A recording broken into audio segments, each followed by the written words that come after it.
నమస్కారం వార్తలకు స్వాగతం. ముందుగా ముఖ్యాంశాలు. మాజీ మంత్రి అంబటి రాంబాబు మీడియా సమావేశం. టీడీపీ నాయకులపై విమర్శలు. BJP leader Etela Rajender media సమావేశం. ఇరు పార్టీలపై ఫైర్.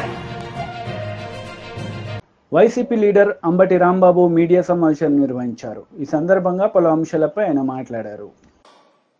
హైదరాబాద్ ఉమ్మడి రాజధానిగా ఉండేటటువంటి వెసులుబాటును ఆ రోజు రాష్ట్ర విభజన జరిగినప్పుడు చట్టంలో పెట్టారు. ఎందుకనంటే రాజధాని లేని రాష్ట్రం కాబట్టి. ఇన్ఫ్రాస్ట్రక్చర్ ఏర్పడిన తర్వాత 10 సంవత్సరాల ఇన్ఫ్రాస్ట్రక్చర్ పూర్తి చేసుకొని అప్పుడు హైదరాబాద్ నుంచి తరలి వెళ్ళిపోతారు అనేటువంటి భావనతో ఆ ప్రొవిజన్ పెట్టారు. ఆ అవకాశాన్ని మనకిచ్చారు విడిపోయినటువంటి రాష్ట్రంగా. నేను అడుగుతా ఉన్నా, అవకాశాన్ని ఎందుకు ఉపయోగించుకోలేకపోయాం? 5 సంవత్సరాలు ఈ రాష్ట్రాన్ని పరిపాలన చేసినటువంటి నారా చంద్రబాబు నాయుడు గారు అవకాశాన్ని ఉపయోగించుకోకుండా ఎందుకు పారిపోయి వచ్చారు అనేది ఇక్కడ ప్రశ్న అని అడుగుతా ఉన్నా. ఎందుకంటే ఈ సందర్భంలో చెప్పవలసినటువంటి బాధ్యత, గుర్తు చేయవలసిన బాధ్యత మాకుంది. ఎందుకు వచ్చేశారు? ఉమ్మడి రాజధానిని వదిలేసి ఆయన టకటక వచ్చేసాడు. వచ్చేసి ఇక్కడ ఆఫీస్ లేదు. ఆయనే చెప్తున్నాడు చాలా సందర్భాల్లో, బస్సులో ఉండి పరిపాలన చేశాను అని. ఎందుకు బస్సులో ఉండి పరిపాలన చేయవలసిన పరిస్థితి ఎందుకు ఏర్పడింది? రాజధాని ఇక్కడ ఏర్పడినప్పుడు, శాసనసభ కూడా ఏర్పడినప్పుడు, బిల్డింగ్ ఏర్పడినప్పుడు ఎందుకు మీరు వచ్చేశారు? అందరికీ తెలిసినటువంటి సత్యం అది. తప్పు చేసి వచ్చేశారు, మెడబట్టి గెంటేశారు, మీరు భయపడి పారిపోయి వచ్చేశారు, తీరని ద్రోహం చేశారు ఈ ఆంధ్రప్రదేశ్కి మీరు మొదటిగా అనే విషయాన్ని ఈ సందర్భంలో నేను గుర్తు చేస్తున్నాను. 10 సంవత్సరాల పాటు ఉమ్మడి రాజధానిగా ఉండవలసినటువంటి హైదరాబాద్ను వదిలి 9th షెడ్యూల్లోనూ 10th షెడ్యూల్లోనూ ఉన్నటువంటి విభజన చట్టంలో ఉన్నటువంటి ఆస్తులను పంపకం చేసుకోకుండా, బేరసారాలు ఆడుకోకుండా, చర్చలు జరుపుకోకుండా పారిపోయి వచ్చి నూతనంగా ఏర్పడినటువంటి ఆంధ్రప్రదేశ్కి ప్రథమ ద్రోహం చేసిన వ్యక్తి నారా చంద్రబాబు నాయుడు గారు. అవునా కాదా ఆలోచన చేయమని మనం చేస్తున్నా. 5 సంవత్సరాలు పరిపాలన చేశారు. ఏం సాధించారు మీరు? అన్ని ఆఫీసులు ఖాళీ చేసి వచ్చేసారు. ఈ ఆఫీసులు మీరు అడగలేదు.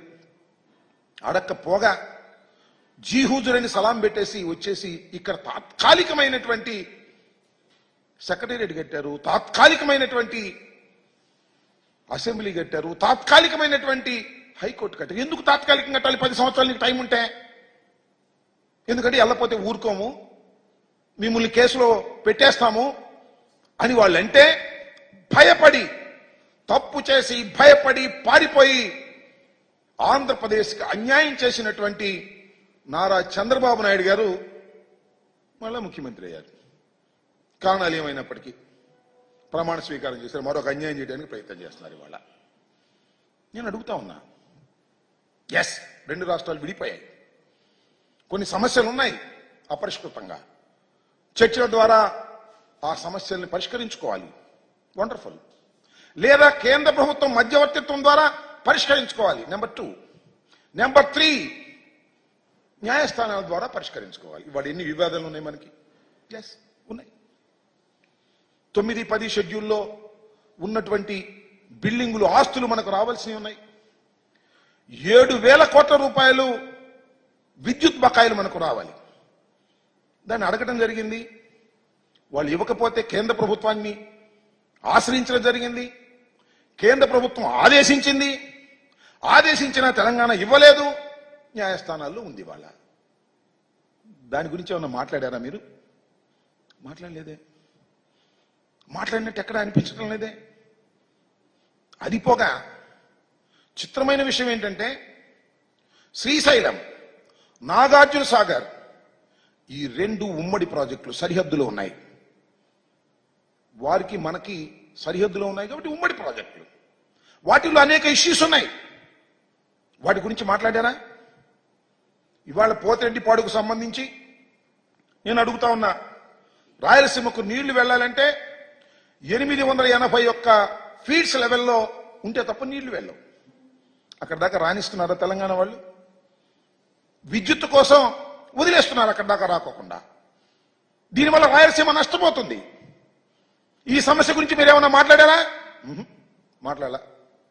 లేదు, నాగార్జున సాగర్ నేను మనవి చేస్తున్నా, నాగార్జున సాగర్లో రైట్ కెనాల్కి నీళ్లు మనం ఇవ్వాలి అంటే తెలంగాణ పర్మిషన్ కావాలి. తాళాలు వాళ్ళ దగ్గర ఉన్నాయి, వాళ్ళ స్వాధీనంలో ఉంది. 50-50గా ఉండవలసింది మన ఏరియాని కూడా వాళ్ళ స్వాధీనంలోకి వెళ్ళింది. ఎందువల్ల వెళ్ళింది? మీ అసమర్థత వల్ల వెళ్ళింది. మళ్ళా జగన్మోహన్ రెడ్డి గారు అధికారంలోకి వచ్చిన తర్వాత మొన్న మీ అందరికీ తెలుసు, పోలీస్ యాక్షన్ చేసి మనం దాన్ని స్వాధీనం చేసుకున్నాం.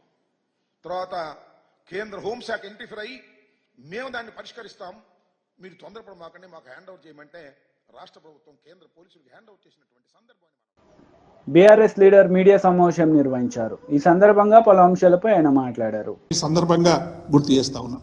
అట్లాగే ఉద్యోగులకు సంబంధించి కూడా ఇలా ఈ రెండు వర్గాలు కాంగ్రెస్ పార్టీని అధికారంలోకి రావడానికి ముఖ్య కారణమైనవి.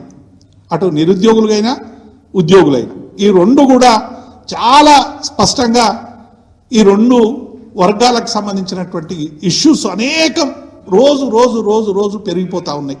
మరి ఎక్కడ కూడా ఉద్యోగులకు సంబంధించి పిలిచి మాట్లాడింది లేదు, సమస్యలు పరిష్కరించింది లేదు. ఇటీవల ఉద్యోగ సంఘాల నేతలు కూడా ప్రకటించారు, మా సమస్యల పట్ల ప్రభుత్వం చాలా ఉదాసీనంగా వ్యవహరిస్తూ ఉన్నది, మమ్మల్ని పట్టించుకునే స్థితి లేదనేటువంటి విషయాన్ని ఇలా చెప్తా ఉన్నారు. దానికి కారణాలు అనేకం ఉన్నాయి. ఇలా చిరుద్యోగులకు సంబంధించి మీరు 1వ తారీఖున వేతనాలు ఇస్తామన్నారు, అంగన్వాడీ ఉద్యోగులకు నెల వేతనాలే లేవు. ఇలా మల్టీపర్పస్ హెల్త్ వర్కర్లకి వేతనాలు సరిగ్గా లేవు. కుక్ కమ్ హెల్పర్ సంబంధించినటువంటి వాళ్ళకి వేతనాలు లేవు. ఇట్లా చాలామంది చిరు ఉద్యోగులకు ఎవరికి కూడా సరైనటువంటి వేతనాలు ఇవ్వడం లేదు. అట్లాగే రెండవది కూడా ఇలా ఉద్యోగులకు సంబంధించినటువంటి 5 డిఏలు రావాలి, 5 కరువు భత్యాలు రావాలి. మేము కరువు భత్యాలు వెంటనే ప్రకటిస్తామని చెప్పారు. ఒక్క కరువు భత్యం కనీసం ఒక రాష్ట్ర ప్రభుత్వం ఏదైనా సమస్యలో ఉంటే 5 ఉన్నాయి కాదు 2 తీసుకోవాలి. గతంలో ఈ సాంప్రదాయం ఉండే, కొద్దిగా ఆర్థిక పరిస్థితి బాగాలేదంటే ఉద్యోగ సంఘాలను పిలిచి 5 ఇచ్చే బదులు 2 ఇచ్చేటువంటి పరిస్థితి ఉండే. కానీ ఇలా ఒక్క కరువు భత్యం కూడా ఇలా 7 నెలలు దాటినా కూడా ఇవ్వనటువంటి స్థితి. ఇక పిఆర్సీ గడువు ముగిసింది, దానికి సంబంధించినటువంటి చర్చ లేదు, జాయింట్ స్టాఫ్ కౌన్సిల్ మీటింగ్స్ లేవు. ఇట్లా మనం చెప్పుకుంటూ పోతే ఉద్యోగులకు సంబంధించినటువంటి అనేక విషయాలు రోజు రోజు వస్తూ ఉన్నాయి. ఉద్యోగులందరూ ఆందోళన చెందుతూ ఉన్నారు. 31/3/24 నుంచి మార్చి నుంచి రిటైర్మెంట్ స్టార్ట్ అయింది ఈ రాష్ట్రంలో. నెలకు 3,000 4,000 ఇట్లా రిటైర్ అవుతూ ఉన్నారు. రిటైర్ అయిన వాళ్ళకి అందరికి కూడా పెన్షనరీ బెనిఫిట్స్ సంబంధించి మేము పలానా 3 ఏళ్ళ లోపు ఇస్తాం, 2 ఏళ్ళ లోపు ఇస్తాం అని చెప్పి పెన్షనర్స్ను కూడా ఇలా వేధించేటువంటి పరిస్థితి కనబడతా ఉన్నది. రిటైర్మెంట్ బెనిఫిట్స్ ఎవ్వరికి కూడా ఇచ్చేటువంటి పరిస్థితి లేదు. ఇవన్నీ కూడా ఉద్యోగాలకు సంబంధించి బిస్వాల్ కమిటీ మీకు 1,90,000 ఉద్యోగాలు ఖాళీగా ఉన్నాయని ఇచ్చిందని చెప్పి ఆ రోజు బీఆర్ఎస్ ప్రభుత్వాన్ని మమ్మల్ని విపరీతమైనటువంటి శాపనార్థాలు పెట్టారు. ఏమని మరి ఇప్పుడు బిస్వాల్ కమిటీలు చెప్పిన వేకెన్సీలు ఎన్ని, మీరు ఇస్తున్నాయన్ని, మరి ఇప్పుడు జరుగుతున్నటువంటి రిటైర్మెంట్ ఖాళీలన్నీ ఎప్పుడు భర్తీ చేస్తారు? మరి దీని మీద ఒక స్పష్టత లేనటువంటి పరిస్థితి కనబడతా ఉంది. మరొక వైపు ప్రభుత్వ రంగ కార్పొరేషన్, ఇవాళ అనేక కార్పొరేషన్లు ఉన్నాయి. బేవరేజ్ కార్పొరేషన్ కావచ్చు, సివిల్ సప్లై కార్పొరేషన్ కావచ్చు, మైనింగ్ కావచ్చు, ఇట్లా అనేక కార్పొరేషన్లు ఉన్నాయి. ఈ కార్పొరేషన్ ఉద్యోగులకి ఆనాటి ముఖ్యమంత్రి మా అధినేత కేసీఆర్ గారు ఉద్యోగులకు అందరికీ కూడా మొదటిసారిగా దేశ చరిత్రలోనే మొదటిసారి ఏదైనా పే రివిజన్ కమిషన్ అపాయింట్మెంట్ అయినప్పుడు ఎవరు ఇంటీరియం రిలీఫ్ ఇవ్వరు. పిఆర్సీ ఆలస్యం అయినప్పుడు ఇంటీరియం రిలీఫ్ ఇస్తారు. కానీ గౌరవ ముఖ్యమంత్రి ఆనాటి ముఖ్యమంత్రి కేసీఆర్ గారు 5% ఇంటీరియం రిలీఫ్ ప్రకటించారు. ఈ ఇంటీరియం రిలీఫ్ ఇప్పటి వరకు కూడా ప్రభుత్వ రంగ కార్పొరేషన్లకు ఇవ్వడం లేదు. మేము డిమాండ్ చేస్తూ ఉన్నాం. ముఖ్యమంత్రి దగ్గరికి పోయి ప్రభుత్వ రంగ సంస్థలకు సంబంధించినటువంటి నాయకులు అందరూ పోయి చెప్పినదే ఇచ్చేస్తున్నామని ముఖ్యమంత్రి గారు చెప్పినప్పటికీ కూడా ముఖ్యమంత్రి హామీ ఇలా కింది స్థాయిలో అమలు కావడం లేదు. ఇలా ప్రభుత్వ రంగ సంస్థల కార్పొరేషన్ల ఉద్యోగులు అందరూ కూడా ఇలా 5% ఇవ్వాలి, మాకు ప్రభుత్వ ఉద్యోగులతో సమానంగా గతంలో అన్ని ప్రభుత్వాలు ఇచ్చినాయి. ఏ ప్రభుత్వం కూడా ఆనాడు గతంలో ఉన్న కాంగ్రెస్ ప్రభుత్వం కానీ, తెలుగుదేశం ప్రభుత్వం కానీ, బీఆర్ఎస్ ప్రభుత్వం కానీ మరి ఇవ్వనటువంటి ఈ స్థితి ఎందుకు వస్తూ ఉన్నది? మేము ఉద్యోగుల ఫ్రెండ్లీ అని ఉద్యోగులు మరి గతంలో కేసీఆర్ గారు బీఆర్ఎస్ పార్టీ వేధించుకొని తిన్నది, మేము మంచిగా చేస్తామని చెప్పినటువంటి మరి కాంగ్రెస్ పార్టీ ఇలా ఇంటీరియం రిలీఫ్ ప్రభుత్వ రంగ సంస్థలకు ఎందుకు ఇవ్వడం లేదనేటువంటి విషయాన్ని మేము ఈ సందర్భంగా గుర్తు చేస్తూ ఉన్నాం. అట్లాగే ఇంకొకటి కూడా వార్తలు వస్తూ ఉన్నాయి, కార్పొరేషన్లు కొన్ని రద్దు చేస్తామని. అగ్రో కార్పొరేషన్ కానీ, అగ్రో ఇండస్ట్రీస్ కానీ, హాకా కానీ, ఈ రెండు ప్రత్యేకమైనటువంటి సందర్భాల్లో పెట్టినటువంటి వాటివి, చాలా దశాబ్దాల కాలంగా ఉన్నటువంటివి. వాటిని రద్దు చేస్తామంటే ఉద్యోగులందరూ కూడా ఆందోళన చెందుతా ఉన్నారు. ప్రభుత్వానికి మేము చేసే విజ్ఞప్తి ఏంటంటే ఇంకా బలోపేతం చేయండి. మీరు కాంగ్రెస్ పార్టీ మా బీఆర్ఎస్ పాలన కంటే మెరుగైనటువంటి పరిపాలన అందించడానికి వాటిని బలోపేతం చేయండి, కానీ ఇవాళ వీటిని రద్దు ఇవని అనడం అనేటువంటిది నిజంగా ఇవాళ ఉద్యోగులందరూ కూడా ఆందోళన చెందుతా ఉన్నారు. ఈ ఆందోళనను దూరం చేసే విధంగా ప్రభుత్వం మరి వెంటనే చర్యలు తీసుకోవాలని చెప్పి కూడా మేము ఈ సందర్భంగా డిమాండ్ చేస్తూ ఉన్నాం. అట్లాగే నిన్న విభజనకు సంబంధించినటువంటి సమస్యల మీద కూడా ఉద్యోగుల విభజనకు సంబంధించి చాలా తప్పుడు వార్తలు ప్రచారం అవుతా ఉన్నాయి. మా అధినేత కేసీఆర్ గారికి ఆనాడున్నటువంటి ఉద్యోగ సంఘాలు కావచ్చు, మేము కావచ్చు, అనేక మంది విజ్ఞప్తి చేసిన తర్వాత దాదాపు 2000 మంది ఉద్యోగుల్ని ఆంధ్ర నుంచి తెలంగాణకు తెచ్చుకున్నాం. స్వయంగా మా బెవరేజ్ టీడీపీ లీడర్ మీడియా సమావేశం నిర్వహించారు. ఈ సందర్భంగా పలు అంశాలపై ఆయన మాట్లాడారు. అది బహుశా ఆ భయంతో కాకాని డ్రగ్స్ గురించి మాట్లాడతాడు. ఇద్దరు ముఖ్యమంత్రులు, చిన్న బిడ్డలు ఆ డ్రగ్స్తో నాశనం అయిపోతున్నారు వాళ్ళ జీవితాలు అని చెప్పి ప్రత్యేకంగా చర్య తీసుకోవాలని. చెడిపోయింది మీ టైంలో. ఆంధ్ర రాష్ట్రం డ్రగ్స్ ఎక్కడిగా ఉంటే అక్కడ దొరికే పరిస్థితి వచ్చింది. పిల్లల జీవితాలను నాశనం చేశారు మీరు. దాన్ని కంట్రోల్ చేయాలంటే దాన్ని కూడా కూస్తావు నువ్వు. ఇటువంటి మనుషులు సరే, ఇంకా నీ సంగతి ఒక కల్తీ మద్యం, ఒక నకిలీ పత్రాలు, ఇంకా డాష్ డాష్ డాష్. లాస్ట్ 5 yearsలో గోవర్ధన్ రెడ్డి కాకాని గోవర్ధన్ రెడ్డి దోచుకున్నవి, సిస్టమ్స్ కొలాప్స్ చేసినాయి. ఒక ఎన్ఆర్ఈజేస్ నుంచి, ఒక ఇరిగేషన్ ఫండ్స్ నుంచి, ఒక ఇసుక నుంచి, ఒక ఎర్రమట్టి నుంచి, ఒక తెల్లమట్టి నుంచి, మట్టి నుంచి ఆగ్రహణ తెల్లరాయి వరకు, అక్కడున్న టోల్ గేట్ల వరకు దేంట్లో వదిలిపెట్టాం. గుర్తుపెట్టుకో, డెఫినెట్గా అనుభవిస్తావు. మీరు చేసిన దోపిడీ, మీరు చేసిన దుర్మార్గాలు, 100 మందిని మా వాళ్ళని సర్వేపల్లిలో జైలుకి పంపించావు. 100 మంది, 1000 మంది మీద తప్పుడు కేసులు పెట్టావు, 1000 మంది మీద పెట్టావు. ఈరోజు అనుభవిస్తావు. ఇప్పటికి ఎంతమంది సస్పెండ్ అయినారు, ఇంకెంతమంది అవుతారు? నీ పాపానికి ఎంతమంది అధికారులు సస్పెండ్ అవుతారు, ఎంతమంది జైలుకి పోతారో చూస్తాం. కమింగ్ 1 year 2 yearsలో చూస్తాం. వదిలిపెట్టే ప్రసక్తిలా. ఏదేమైనా నిన్న ఇద్దరు ముఖ్యమంత్రులు కలుసుకోవటం మాకు చాలా సంతోషం వేసింది. నేను ట్వీట్లో కూడా పెట్టా. ఇప్పటిదాకా ముఖ్యమంత్రులు ఒకరు ప్యాలెస్కి, ఒకరు ఫామ్ హౌస్కి పరిమితం అయితే ప్రజానాయకులు అనిపించుకున్నారు. చంద్రబాబు నాయుడు గారు, రేవంత్ రెడ్డి గారు ఒక రోల్ మోడల్గా నిలిచారు. దేశంలో రోల్ మోడల్గా. ఆయన కాంగ్రెస్ అని చెప్పి ఈయన ఇంట్లో కూర్చోలే, ఈయన తెలుగుదేశం అని ఆయన ఇన్వైట్ చేయకుండా ఆపలా.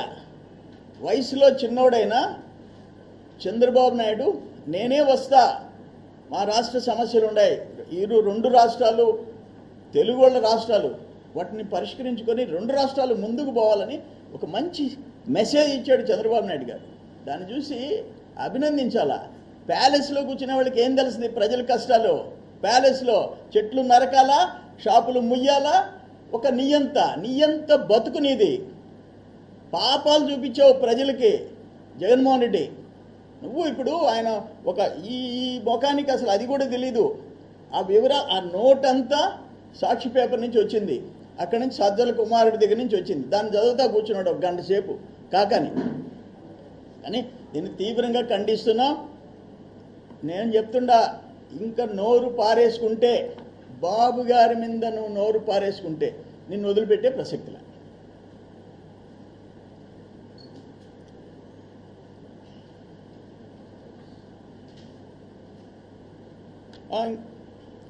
ఇంకా ఎనీ క్వశ్చన్స్? కొరవై వేరే సబ్జెక్ట్స్ తొందరలో పెడతా. మీరు ఏదైనా ఉంటే ప్రశ్నలు అడగండి.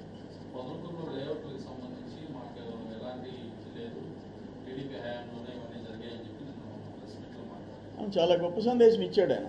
తోడేరు రెవెన్యూ విలేజ్, మీరు అడిగారు కాబట్టి చెప్తాను. తోడేరు రెవెన్యూ విలేజ్ ఓ 18 ఎకరాలు, ఒక అట్లీస్ట్ పంచాయతీ ఏదో 2 ఎకరాలు చూపించుకొని పంచాయతీ అప్రూవల్ లేదు, ఒక కన్వర్షన్ లేదు, ఒక నుడా అప్రూవల్ లేదు. ఆఖరణ ఒక మ్యాప్ రిలీజ్ చేశారు, మ్యాప్ లేదా, ఆ మ్యాప్లో ఉన్న సంతకాలన్నీ ఫోర్జరీ సంతకాలు. అది వాళ్ళు పోయి కేసు పెట్టారు, నుడా వాళ్ళు పోయి కేసు పెట్టారు. దానికి చంద్రమోహన్ రెడ్డి నువ్వు అల్లీపురంలో అంటే నువ్వు మంత్రిగా ఉండి అల్లీపురంలో నువ్వు ఎందుకు చర్యలు తీసుకోలేదని అడుగుతున్నాడు నన్ను. అంటే అల్లీపురం మంత్రి కాదు నువ్వా? తోడేరుకే మంత్రా? మంత్రి ఫర్ తోడేరు, అల్లీపురం నేను మంత్రా? సిగ్గుండబడలే? అల్లీపురం లేఅవుట్లో హైకోర్టుకు పోయినోడిని నేను, పిల్లేసినోడిని నేను, ఇంకా కంటెంప్ట్ ఆఫ్ కోర్ట్ వేసినోడిని నేను. నీ మాదిరిగా క్యాష్ లెక్క పెట్టుకునే వాళ్ళని కాదు. నీ పంచాయతీలో అంత ఘోరమైన కేసు నిన్న డిఎస్పీ ఎక్స్ప్లెయిన్ చేశాడు ప్రెస్ కాన్ఫరెన్స్ పెట్టి. ఒక మ్యాప్ కింద నుడా అప్రూవల్ సంతకాలు, డైరెక్టర్ సంతకాలు, అధికారుల సంతకాలు. అరే రెడ్ హ్యాండెడ్గా దొరికేవయ్యా, సిగ్గుతో తలదించుకోవయ్యా తోడేరెడ్డి. అల్లిపురం నన్ను అడుగుతావా? బీజేపీ లీడర్ మీడియా సమావేశం నిర్వహించారు. ఈ సందర్భంగా పలు అంశాలపై ఆయన మాట్లాడారు. ప్రైవేట్ ఎంప్లాయీనే స్వామి 153 గజాలు టైల్స్ వేసుకొని బతాడు. ఇట్లా రంజిత్ కుమార్ వాళ్ళిద్దరు ప్రైవేట్ ఎంప్లాయీస్ 150 గజాలు, సుధాకర్ 153 గజాలు. వీళ్ళు ఇండ్లు కట్టుకున్నారు, వీళ్ళు ఖాళీ జాగాలు కాదు. ఏంది వాళ్ళు చేసిన నేరం? ఎవరి దగ్గర కొనుక్కున్నారు? ఇవాళ ఏ నాయకుడైతే మన కాంగ్రెస్ పార్టీకి పోయిండో రామదాస్ గౌడ్ అనేటువంటి అంటే ఆయన దగ్గర అదే 3-4 చేతులు మారి రామదాస్ గౌడ్ దగ్గరికి వస్తే, రామదాస్ గౌడ్ గారు ఇప్పుడు కౌన్సిలర్ అనుకుంటా నాకు తెలిసి, వారు వైస్ చైర్మన్ ఉన్నారో ఏమున్నారో నాకు తెలియదు, వారు ఇప్పుడు కాంగ్రెస్ పార్టీలో ఉన్నారు. ఆయన దగ్గర కొనుక్కున్నప్పుడు ఇంకొక పోచే అని చెప్పి ఒక కౌన్సిలర్ పాపం మధ్యవర్తిగా ఉండి ఇప్పించిండు. 50 రూపాయలకో 100 రూపాయలకో కమిషన్ తీసుకొని ఇప్పించినట్టున్నది. ఇవాళ ఈ పోచయ్య కాంగ్రెస్ పార్టీకి రావట్లే అని చెప్పి, రామదాస్ ఏమో పోయిండు, సరెండర్ అయిపోయింది. ఈయన కాంగ్రెస్ పార్టీకి రావట్లే అని చెప్పి ఈ 2054 గజాల జాగాలో ఎవరైతే అమ్ముకున్నారో, అమ్ముకుంటే కట్టుకునే ఇల్లు ఉండేవో పాపం పేదవాళ్ళే మొత్తం కూలగొట్టింది. నేను ఎంపీగా అయిన తర్వాత వెంటనే చెప్పిన, పేదోళ్ళ ఇళ్లకు జోలికి పోకండి, మీరు అంటే నోటీస్ ఇవ్వండి అని చెప్పి. అంటే మీకు ఆ కాగితాలు కూడా ఇస్తా. దీనికి జిహెచ్ఎంసీ పర్మిషన్ ఉన్నది. వీటన్నిటికీ కొనుక్కున్నారు, రిజిస్ట్రేషన్ చేసుకున్నారు, బ్యాంకుల రుణం తీసుకున్నారు, తర్వాత మొత్తం అందరి పర్మిషన్ వచ్చింది. ఒక్క కాగితం కూడా దీంట్లో పొల్లు పోకుండా ఉన్నది. మరి బుద్ధి ఉండవలసింది ఆ కూలగొట్టే ఎంఆర్ఓకి ఉండాల్సిన బుద్ధి, ఆయన ఆర్డర్ చేసిన ఆర్డీఓకి ఉండాల్సిన బుద్ధి, ఆ పైన కలెక్టర్కి ఉండాల్సినటువంటి జ్ఞానం ఎక్కడ పోయిందని చెప్పి అడుగుతున్నాడు. నీకు నీ పాత కలెక్టరే కదా, నీవే పొజిషన్కి అయితే వచ్చినావో, నీ ఆఫీస్ ఎవరైతే నువ్వు నడుపుకుంటున్నావో దాంట్లో ఉన్న ఇంకో కలెక్టర్ ఉన్నాడు కదా. ఇవాళ ఈ గంజా అమ్మేటోళ్ళను కంట్రోల్ చేస్తే తెలివిలేదు వీళ్ళకు, గుడంబ అమ్మేటోళ్ళకు తెలివిలేదు, దొంగలను కంట్రోల్ చేసి తెలివిలేదు. కానీ 200 మంది పోలీసులు మాత్రం పంపించింది. అంటే ఒక పాకిస్తాన్ భారతదేశ బార్డర్ల మధ్య ఇంట్లో మోరించారో ప్రజాప్రతినిధులందరినీ భయభ్రాంతకు గురి చేసి, ప్రజలందరూ కూడా పోకుండా చేసి, ఏ ఇంటి యజమాని అయితే నేను ఇంట్లో ఉన్నాం మేము, మనకు మా ఇల్లు కూలిపోతాం, మేము చచ్చిపోతామంటే కూడా, కారు తీస్తాం ఉన్నామంటే కూడా తీయకుండా సావాలనే మీరు అంటాడట. ఇవాళ అక్కడ ఈ ఉదయం 5 గంటలకు దొంగల్లాగా మొత్తం పోలీసు వాళ్ళను సెక్యూరిటీగా పెట్టుకొని ఎంఆర్ఓ స్వయంగా నాయకత్వం వహించి వాళ్ళు కట్టుకున్నటువంటి ఇళ్లను కూల్చేశారు. ఇది రేవంత్ రెడ్డి గారి ప్రభుత్వం పేదల పట్ల అవలంబిస్తున్న తీరిది. ఇట్లాంటి చర్యలకు పాల్పడితేనే కేసీఆర్ బొందబెట్టిండ్రు, భరించలేకపోయినరు. కాంగ్రెస్ పార్టీ కష్టపడి ఒళ్ళు వంచి అధికారం రాలే. కేసీఆర్ను ఓడగొట్టాలనే సంకల్పంతో ఈ ప్రభుత్వానికి అధికారం ఇస్తే వీళ్ళు ఒళ్ళు మర్చిపోయి కళ్ళునెత్తికెక్కి అధికారం రాగానే ఎక్కడ పడితే అక్కడనే. దీని వెనుక పెద్ద కుట్ర ఏంటంటే, ఇది వాళ్ళకి తెలుసు అక్కడ లోకల్గా ఉన్నటువంటి నాయకులకు, వీళ్ళని కదిలిస్తే వీళ్ళు భయపడతారు, ఇప్పుడు అయ్యప్ప సొసైటీలో కదిలిచ్చి ఏం జరిగిందో ఇక్కడ కూడా 350 ఎకరాలు కాబట్టి ఆల్రెడీ ఏర్పడ్డ కాలనీలు కాబట్టి పేదోళ్ళు కాబట్టి నోర్లేనులు కాబట్టి వీళ్ళను భయభ్రాంతులకు గురి చేస్తే వీళ్ళకు డబ్బులు ఇండైరెక్ట్గా వస్తున్నటువంటి ఆశతో ఈ పని చేసిండ్రు. నేను అడుగుతున్నా, ఇవాళ మున్సిపల్ అడ్మినిస్ట్రేషన్ కూడా ఇవాళ వారి కిందనే ఉంది. నేను నిన్న కలెక్టర్ ఫోన్ చేసిన, అయ్యా కలెక్టర్ గారు ఏమైనా ఉంటే నేను వస్తా మాట్లాడతా అంటే ఫోన్ ఎత్తాడు. డిప్యూటీ సీఎం గారు ఫోన్ చేసినా ఫోన్ ఎత్తాడు. జిల్లా ఇన్ఛార్జి మంత్రి గారు శ్రీధర్ బాబు గారు ఫోన్ చేసినా ఫోన్ ఎత్తారు. రెవెన్యూ మంత్రి గారికి ఫోన్ చేసినా చివరికి ఎత్తిండు, అయ్యో నాకు తెలియదు అంటాడు. మరి తెలియకుండానే అంటే మంత్రులకు రెవెన్యూ మంత్రికి తెలియకుండానే 200 మంది పోలీసులు ఎట్లా పోయినట్టు, ఎట్లా కూలగొట్టినట్టు, గింత సోయి లేకుండా ఎట్లా నడుస్తున్నటువంటి భావన ఇవాళ వ్యక్తం చేస్తున్నా. అంటే మీకు అధికారం కట్టబెట్టింది తెలంగాణ ప్రజలు ఆలోచించాలి. చాలామంది మేధావులు ఉద్యమకారులు అన్యాయం జరిగింది అని చెప్పి ఇవాళ వీళ్ళకి సపోర్ట్ చేస్తే వీళ్ళు చేసే వాళ్ళకమేందో తెలంగాణ ప్రజలు ఆలోచించుకోమని చెప్పి కోరుతున్నాను.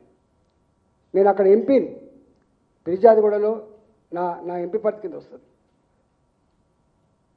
24 ఏళ్ళుగా మేము ఇట్లాంటి దౌర్భాగ్య పరిస్థితి ఎప్పుడు చూడలే, ఇంత నీతిమాలిన పరిస్థితి ఎప్పుడు చూడలే. వైసీపీ లీడర్ మీడియా సమావేశం నిర్వహించారు. ఈ సందర్భంగా పలు అంశాలపై ఆయన మాట్లాడారు. దానికి సంబంధించినటువంటి అడ్డంకులు దాదాపుగా తీరిపోయి కొలిక్కి వచ్చేటువంటి సమయంలో మరలా మీరు పోలవరం కొన్నటువంటి ఆ ముంపు మండలాల్లో ఉండేటువంటి గ్రామాలను తిరిగి తెలంగాణకి విలీనం చేస్తాము తెలంగాణ రాష్ట్రంలోనంటే సమస్య మరలా మొదటికి వచ్చేటువంటి ప్రమాదం లేదనేటువంటిది ఆలోచన చేయండి. ముంపు గ్రామాలని ఈరోజు మనం ముంచేస్తే పోలవరం ప్రాజెక్టు ఏ విధంగా ముందుకు సాగుతుంది, మరలా కొత్త సమస్యలు ఉత్పన్నమైనటువంటి పరిస్థితి ఉంది. కాబట్టి మీరు తీసుకునేటువంటి నిర్ణయం ఏ విధంగా ఉంది అంటే మన రాష్ట్రం జుట్టు తీసుకువెళ్లి తెలంగాణ చేతిలో పెట్టినట్టుగా ఉంది తప్ప రాష్ట్ర ప్రయోజనాలను కాపాడేటువంటి విధంగా కాకుండా రాష్ట్ర ప్రయోజనాలను పణంగా పెట్టేటువంటి విధంగా ఉంది తప్ప మరొకటి కాదు అని చెప్పి ఈ సందర్భంగా మాట్లాడుతున్నాం. అందుకని పోలవరం ప్రాజెక్టు ఎప్పుడులాగా పూర్తవుతుందంటే సమాధానం చెప్పలేనటువంటి మీరు పోలవరం కట్టేది పక్కన పెట్టి ఈ రోజు మీరు వెళ్ళినటువంటి మీ భేటీలో మరిన్ని సమస్యలు పోలవరానికి సంబంధించి పోలవరం ప్రాజెక్టుకు సంబంధించి సృష్టించేటువంటి ప్రయత్నం చేశారేమోననేటువంటి అనుమానాలు సందేహాలు వచ్చేటువంటి పరిస్థితి అని చెప్పి మీ అందరికీ తెలియజేస్తున్నాను. మీ మధ్య జరిగినటువంటి అనేక విషయాల గురించి మాట్లాడితే ఏ ఒక్కదానికి మీరు ఇతిమధ్యంగా సమాధానం చెప్పలే. పుంకాలుగా వార్తలు వచ్చాయి, వాటిని ఖండించలే. పోర్టులో వాటాలు అడిగారని చెప్పారు. మన పోర్టులకు సంబంధించి తెలంగాణ ప్రభుత్వం, తెలంగాణ ముఖ్యమంత్రి గారు ఆంధ్ర రాష్ట్రానికి సంబంధించినటువంటి పోర్టులో వాటాలు అడిగారు అని చెప్పి అడిగారు. ఆ వాటాలకు సంబంధించి జరిగిందా, మీరు ఏమి నిర్ణయం తీసుకున్నారు, ఏమి నిర్ణయం తీసుకోవాలనుకుంటున్నారు, ఇది మీ ఇద్దరికి సంబంధించినటువంటి అంశం కాదు, రెండు రాష్ట్రాల ప్రజలకు ముడిపడినటువంటి అంశం, రాష్ట్ర ప్రజలకు సమాధానం చెప్పాల్సినటువంటి అంశం. కాబట్టి వాటి గురించి మాట్లాడలేదు. చివరికి ఏడుకొండల స్వామికి కూడా చెయ్యి పెట్టాడు ఆయన. మాకు ఏడుకొండల స్వామి దగ్గర కూడా తిరుపతిలో కూడా మాకు వాటా ఇవ్వండి ఒక 48% అని అడిగాడు అని చెప్పి అన్నారు. దాని మీద ఎక్కడ నోరు తెరిచి మాట్లాడినటువంటి సందర్భం లేదు, దాన్ని ఖండించలేదు, ఇది జరగలేదు, ఇది చర్చకి రాలేదు అనే మాట మీరు మాట్లాడలేదంటేనే ఇవి చర్చకు వచ్చాయా అనేటువంటి అనుమానం. చర్చకు వచ్చి ఉండాలి, లేకపోతే ఈ వార్తలన్నీ ఉంటే అయ్యా ఈ వార్తలు ఏమీ రాలేదు, ఈ వార్తలను ఖండిస్తున్నాం, ఇవేవి మాలో చర్చకు రాలేదని ఉభయ రాష్ట్రాలకు సంబంధించినటువంటి మంత్రులు ఎందుకు నోరు మెదిపి చెప్పలేకపోయారు? మీరు చెప్పలేకపోయారు అనడంలోనే సందేహం కలిగేటువంటి పరిస్థితి. అంటే ఈయన సంపదను సృష్టిస్తాను, సంపదను పంచుతాను అన్నాడు తప్ప ఇది రాష్ట్ర ప్రజలకు పంచడానికా, నువ్వు సృష్టిస్తున్నటువంటి లేదా ఉన్నటువంటి రాష్ట్రం సృష్టించుకున్నటువంటి సంపదని ఇతర రాష్ట్రాలకి పంపిణీ చేయడానికి పోయావు అనేటువంటిది అర్థం కానటువంటి సమస్యగా మారిపోయింది ఈరోజు. అందుకనే మీ మంత్రులు మాట్లాడేటప్పుడు కూడా వీటికి ఎక్కడ సమాధానం చెప్పకుండా భయంగా బెరుగ్గా ఎప్పుడెప్పుడు లేచి వెళ్ళిపోదామా, ఎప్పుడెప్పుడు అసలు ఇది సమావేశం ముగిద్దామా అనేటువంటి ఆలోచన చేశారు తప్ప ఇది ఒక ఉన్నత స్థాయి ముఖ్యమంత్రులతో కూడినటువంటి సమావేశం. కాబట్టి దాని మీద మేము చాలా ఆశించాం, ప్రజలు ఆశించారు. అనేక సందర్భాల గురించి మాట్లాడతారు, అనేక పరిష్కారాలు సూత్రప్రాయంగా అంగీకరించి ఉంటారు. మిగతా వాటికి ఏ విధంగా ముందుకు వెళ్ళాలనేటువంటి దాని మీద ఒక దిశ నిర్దేశించుకుని ఉంటారు అనుకుంటే ఏమీ లేకుండా మొక్కుబడిగా తూతు మంత్రంగా నామమాత్రంగా ఇద్దరు కలిసి కూర్చొని టీ బిస్కెట్ తిన్నట్టుగా ఉంది తప్ప ఇది ఏ మాత్రం రాష్ట్ర ప్రజలకు సంబంధించి ఉపయోగపడేటువంటిదో లేదా చంద్రబాబు నాయుడు హైప్ క్రియేట్ చేసుకోవడానికి పెట్టినటువంటి సమావేశంగా ఉంది తప్ప మరొకటి కాదు అని చెప్పని ఈరోజు ఎందుకు అంటున్నాం? ఈ రోజు వచ్చినటువంటి వార్తలను మీరు ఖండించలేదు కాబట్టి ఈ వార్తలు కరెక్ట్ కాదు, ఇవి వాస్తవాలు కాదు, పేపర్లో వచ్చినటువంటి ఊహ వార్తలు ముగించే ముందు ముఖ్యాంశాలు మరోసారి. మాజీ మంత్రి అంబటి రాంబాబు మీడియా సమావేశం. టీడీపీ నాయకులపై విమర్శలు. BJP leader Etela Rajender media సమావేశం. ఇరు పార్టీలపై ఫైర్. ఈ వార్తలు ఇంతటితో సమాప్తం. తిరిగి ప్రసారమయ్యే వార్తల్లో మళ్ళీ కలుద్దాం. అంతవరకు సెలవు. నమస్తే.